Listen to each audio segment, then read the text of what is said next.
कृष्णा दोस्तों, मैं हूं विनीत कामरान जो अक्सर ज्योतिष की बात करता हूं। दोस्तों, ज्योतिष एक मात्र ऐसा विज्ञान है जो किसी व्यक्ति के भविष्य की कुछ निश्चित सटीकता के साथ सफलतापूर्वक भविष्यवाणी कर सकता है। अब आज बात करेंगे कैरियर की, यानी प्रोफेशन की, यानी रोजगार की। आप नौकरी करेंगे या अपना रोजगार आपका अपना होगा, कोई बिजनेस होगा, कोई छोटा काम होगा, कोई बड़ा काम होगा, ये कैसे निर्धारित करेंगे? आज इसी बारे में आज चर्चा करेंगे। किसी व्यक्ति के कैरियर की पसंद पर सबसे स्पष्ट प्रभाव 10वें घर का कर्म भाव है, ये हम सबको मालूम है, जो किसी व्यक्ति के पेशेवर झुकाव को तय करने में एक महत्वपूर्ण भूमिका निभाता है। दोस्तों, 7 सिद्धांत ऐसे हैं, अगर हम ये 7 चीजें कुंडली के अंदर देख लें तो हम ये निश्चित कर सकते हैं कि आपको अपना रोजगार करना चाहिए, यानी अपना बिजनेस करना चाहिए, या आपको नौकर बनना चाहिए, यानी या आपको नौकरी करनी चाहिए। चलिए आज बात करते हैं इन 7 सिद्धांतों की। ये कौन से 7 सिद्धांत हैं जो ये निश्चित करेंगे स्वरोजगार या फिर सेवा, यानी कि नौकरी। दोस्तों, अगर लगन या फिर दशम भाव के आसपास काफी ग्रह इकट्ठे हों तो ये उसको मजबूती देते हैं, क्योंकि ये एक सिद्धांत है कि तात्कालिक मित्रता हमेशा किसी भी ग्रह के 3 घर आगे या 3 घर पीछे होने से निश्चित की जाती है। यानी किसी भी ग्रह से अगर 3 घर आगे जो ग्रह हैं या 3 घर पीछे वाले जो ग्रह हैं वो उसके तात्कालिक मित्र होते हैं। तो इसी सिद्धांत को थोड़ा आगे बढ़ाते हुए हम इस बात को निश्चित कर सकते हैं कि अगर 7वें भाव से 12वें भाव तक, यानी 7th house to 12th house, या फिर दशम भाव से तृतीय भाव यानी 10th house to 3rd house, अगर ग्रह ज्यादा बैठे हैं, इकट्ठे बैठे हैं, तो ये हमारे प्रोफेशन को, यानी हमारे रोजगार की स्थिति को मजबूती प्रदान करते हैं। इससे अगर मान लीजिए कि अगर लगन के आसपास ये काफी ग्रह इकट्ठे हैं तो उस जातक का एक सेल्फ कॉन्फिडेंस होना ये निश्चित है। उस सेल्फ कॉन्फिडेंस को ये बढ़ाता है और ऐसा सेल्फ कॉन्फिडेंस उसको देता है, ऐसा उसको आत्मविश्वास देता है कि वो अपना काम करना चाहता है और वो करता भी है, अगर वो उसमें कामयाब होने की उसकी पूरी संभावना देखी गई है। तो पहला सिद्धांत ये कहता है कि अगर 7वें से लेके द्वादश भाव तक, यानी 7th to 12th हाउस, या फिर 10th to 3rd हाउस तक अगर ग्रह ज्यादा एकत्र होके हों, ज्यादा इकट्ठे बैठे हों, आसपास बैठे हों, तो वो कुंडली को मजबूती देते हैं और उस जातक को उसके प्रोफेशन में उसको कामयाब बनाने में उसकी मदद करते हैं। खास करके अगर किसी भी जातक की कुंडली में 5 या उससे ज्यादा ग्रह 7वें से 12वें घर के अंदर या 10वें से 3रे घर के अंदर बैठे हैं, तो हम ये मान सकते हैं कि वो जातक अपना स्वरोजगार या फिर बिजनेस की तरफ अपना कदम आगे बढ़ा सकता है। लेकिन अगर आप ये देखें कि इस तरह की स्थिति किसी की कुंडली के अंदर बन रही है और वो फिर भी नौकरी में है, वो फिर भी सेवा में है, इसका मतलब ये है कि उसके ऊपर शनि का या 7वें घर के स्वामी का या 7वें घर का बहुत प्रभाव है। और ऐसा जातक अगर सेवा में भी होगा, नौकरी में भी होगा, तो काफी अच्छी पोजीशंस के ऊपर काम कर रहा होगा, काफी हाई पोस्ट पे होने की उसकी संभावना हो सकती है, जहां पे वो अपने डिसीजंस इंडिपेंडेंटली ले सकता है उस पोजीशन के कारण, और वो सेवा में रहते हुए भी वो आजाद ख्याल से काम कर सकता है। ये था पहला प्रिंसिपल, पहला सिद्धांत, see the concentration of the planets from 7th to 12th house and from 10th to 3rd house. If concentration of planets is more in these houses, especially when the planets are more than 5, then it shows that that person is capable of doing business or his own work. Now let's move to second principle. चलिए दूसरे सिद्धांत की ओर बढ़ते हैं। दोस्तों, बृहद पराशर होरा शास्त्र में कहा गया है कि सूर्य, चंद्रमा, मंगल और राहु, ये 4 ग्रहों को पूर्ण परमात्मा का अंश कहा गया है। और बुध, बृहस्पति, शुक्र, शनि और केतु को जीवांशा कहा गया है। और देखिए, इसमें एक और चीज हम देखें अगर, कि सूर्य, चंद्रमा, मंगल और राहु की दशा भी एक ही सीरीज के अंदर आती है, यानी इकट्ठी ही आती है। सूर्य के बाद चंद्रमा की, चंद्रमा के बाद मंगल की और मंगल के बाद राहु की। अगर इन 4 ग्रहों का, यानी पूर्ण परमात्मा के अंश जिन ग्रहों को कहा गया है, सूर्य, चंद्रमा, मंगल और राहु, तो अगर इनका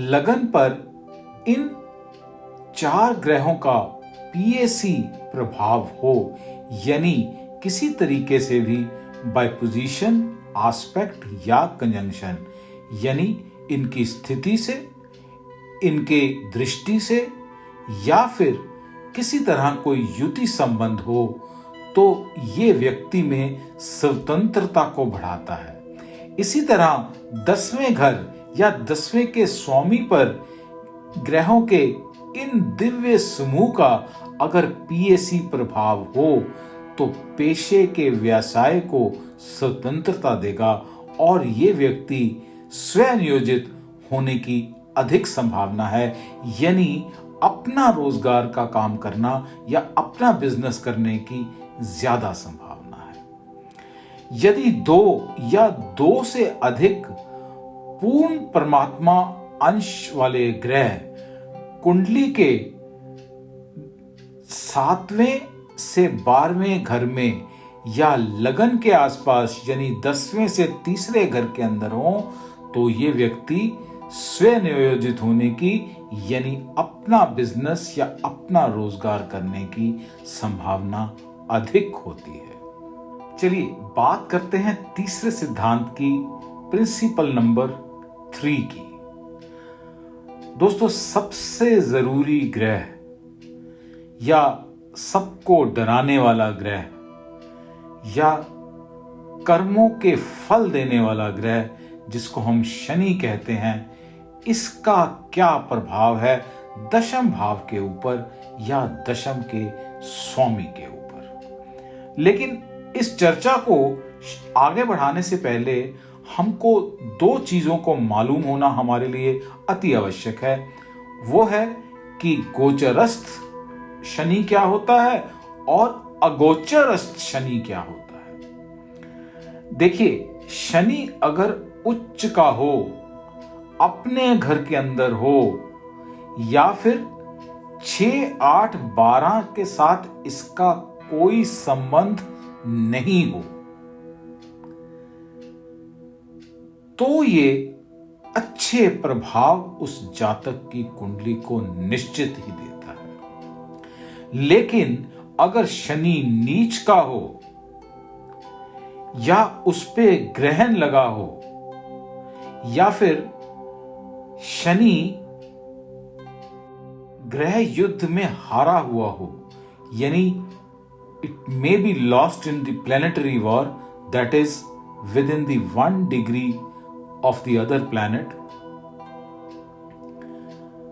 या फिर अस्त हो गया हो, या फिर इसका संबंध 6, 8, 12 के साथ हो, तो ये अगोचरस्थ या फिर पापी शनि कहा जाता है और ये अच्छे प्रभाव नहीं देता। हमारे आगे के विचार विमर्श इन 2 शब्दावलियों को हमारी आगे की बात के लिए अच्छे से समझने के लिए हमको ये गोचरस्थ और अगोचरस्थ स्थिति को जानना अति महत्वपूर्ण है। कुंडली के अंदर अगर शनि चंद्रमा के साथ, सूर्य के साथ, या दशम भाव के स्वामी के साथ, या फिर दशम भाव के साथ अगर अगोचरस्थ अवस्था में अगर किसी तरह का संबंध बनाता है, यानी या अपनी स्थिति से, या फिर दृष्टि से, या फिर युति से, तो ये निश्चित ही उस जातक को नौकरी का काम देगा, यानी सेवा का काम देगा। यहां पे एक और बात भी बड़ी जरूरी है जो हम सबको समझनी चाहिए कि अगर शनि मान लीजिए लगन कुंडली के अंदर तो वो अगोचरस्थ अवस्था में है, लेकिन नवांश और दशांश कुंडली के अंदर वो गोचरस्थ हो गया है, तो ये भी देखा जा सकता है और ये भी देखा गया है कि ऐसे जातक पहले नौकरी करते हैं, फिर उसके बाद दशा के हिसाब से वो अपना स्वयं रोजगार या अपना स्वयं काम करते हैं या अपना बिजनेस करते हैं। दोस्तों, अभी तक हम 3 सिद्धांतों के बारे में जान चुके हैं। चलिए बात करते हैं चौथे सिद्धांत की। Let's talk about the 4th principle which decides whether a person will go into job or business as per his horoscope। दोस्तों, हम सबको मालूम है कि कुंडली का छठा भाव या फिर छठे का स्वामी क्या बताता है। छठा भाव कुंडली का हमें सेवा में जाने की ओर या नौकरी की ओर जाने को दर्शाता है, या फिर छठा भाव हमको ये बताता है कि हम सेवा में होंगे। बहुत ही सीधा सिद्धांत है। छठे का स्वामी या फिर छठा भाव लगन और लगन के स्वामी से ज्यादा मजबूत है, ज्यादा स्ट्रांग है, तो ये इंसान, ये जातक हमेशा नौकरी की तरफ अग्रसर रहेगा और इसको लाभ भी उसी ही में ही मिलेगा जब वो किसी सेवा भाव के अंदर किसी के साथ भी वो काम करेगा। दोस्तों, बात करते हैं 5वें सिद्धांत की, यानी 5th प्रिंसिपल की, कि हम नौकरी करेंगे या बिजनेस करेंगे। देखिए, कुंडली में 5वां भाव और 9वां भाव को लक्ष्मी स्थानों का दर्जा दिया गया है। उसी तरह दूसरा भाव और 11वां भाव यानी द्वितीय और एकादश भाव हमारे धन के साथ जुड़े हुए भाव हैं। एक लाभ देता है और दूसरा एकत्र कितना कर पाएंगे हम जीवन में, ये बताता है। अगर कुंडली के अंदर दूसरा भाव, एकादश भाव, पंचम भाव और 9वां भाव के बहुत से संबंध देखने को मिलते हैं, पोजीशन से, एस्पेक्ट से या कंजंक्शन से, यानी उनकी स्थिति से या उनकी दृष्टि से या फिर किसी तरह भी युति संबंधों से, तो ये शख्स भी, ये जातक भी अपना बिजनेस या स्वयं रोजगार करने की क्षमता रखता है। क्योंकि अगर हम नौकरी करते हैं तो हमारा धन कुछ अमाउंट तक सीमित रहता है, हमारी एक फिक्स सैलरी रहती है, उतना ही धन हमको प्राप्त होता है। जबकि अगर हम बिजनेस करते हैं, हम अथाह धन इकट्ठा कर सकते हैं और हमें धन समृद्धि बहुत ज़्यादा प्राप्त हो सकती है। तो पांचवां प्रिंसिपल यानी पांचवां सिद्धांत ये कहता है कि दूसरे का, 11वें का, 5वें का और 9वें के संबंधों को यानी धन योग उस कुंडली के अंदर कितने बन रहे हैं या कितने नहीं बन रहे हैं, इनके ऊपर विचार करना अति आवश्यक है। चलिए बात करते हैं छठे सिद्धांत की। दोस्तों, हमको ये मालूम है कि तीसरा भाव पराक्रम स्थान है और इसका जो सिग्निफिकेटर है वो है मंगल। मैं रिपीट करता हूं, तीसरा भाव पराक्रम भाव और इसका कारक है मंगल। और इसका मतलब क्या है? इसका मतलब यह है आत्म प्रयास और कड़ी मेहनत का प्रतीक है ये तीसरा भाव। जबकि 9वें और 10वें घर भाग्य और कर्म स्थान है। स्वरोजगार में तुलनात्मक रूप से सेवा करने वाले व्यक्ति की तुलना में अधिक स्वतंत्र और मेहनती होने की आवश्यकता है। स्वनियोजित व्यक्ति को कई आक्रामक निर्णय लेने होते हैं जीवन के अंदर और प्रतिस्पर्धाओं से गुजरना पड़ता है। जब तृतीय भाव यानी तीसरा भाव का 9वां भाव या 9वां भाव के स्वामी या 10वां भाव या 10वां भाव के स्वामी के साथ कोई भी संबंध हो तो वह जातक स्वयं व्यवसायी या फिर अपना बिजनेस करने की संभावना अधिक होती है। तो इसको मैं रिपीट करूंगा एक लाइन में कि तीसरे भाव का संबंध अगर किसी तरह से 9वें या 10वां भाव से कैसे भी बन रहा हो तो ये व्यक्ति स्वतंत्र और अपनी स्वतंत्रता से और अपनी मेहनत से ये स्वरोजगार कर सकता है यानी अपना बिजनेस कर सकता है। चलिए बात करते हैं आखिरी सिद्धांत यानी 7वें सिद्धांत की या फिर 7th प्रिंसिपल की।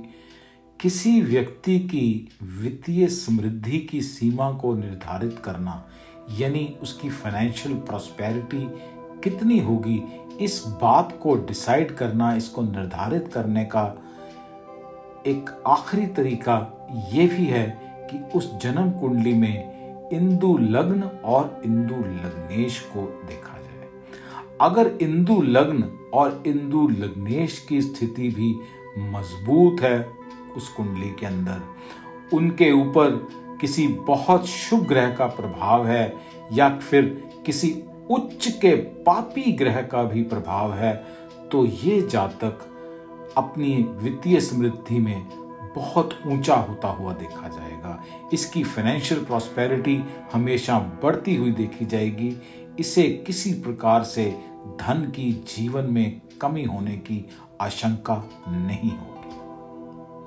दोस्तों, ये थे 7 सिद्धांत, लेकिन इन सिद्धांतों के अलावा ये सिद्धांत सिर्फ हमको एक झुकाव बता सकते हैं कि सेवा की प्रति होगा या फिर बिजनेस की प्रति होगा, लेकिन हमें इन सब सिद्धांतों को देखते हुए उसके साथ दशा को हम इग्नोर नहीं कर सकते। हम एक अनुकूल दशा के महत्व को बिल्कुल नजरअंदाज नहीं कर सकते।